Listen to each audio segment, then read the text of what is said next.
Yo, what's up mga idol? So karon mga idol, sa uban company diri mga idol. Nagkuan na, nagbakasyon na, sugod na ilang bakasyon no karon Sabado. It's 25.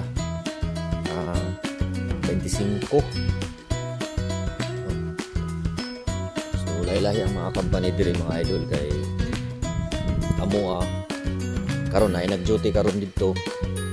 Tulo ka tao. Tapos ugma kami na pud mag-duty ugma. Bali upat pud mi ka tao.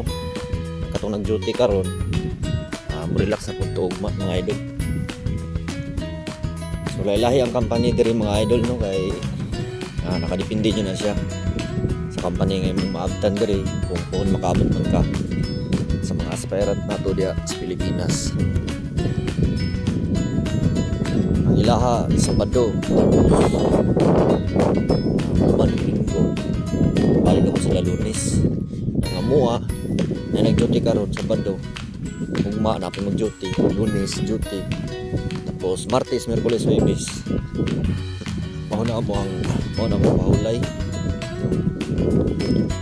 kay kuan mo na diri New Year mo na diri sulal so 3 days ramo mga idol sa uban medyo taas-taas yun nila kay mabot yun siguro 9 days siguro Sabado, Domingo tapos Lunes to Biyernes, Pito 9 days mga idol Lunes balik trabaho so yan lang mga idol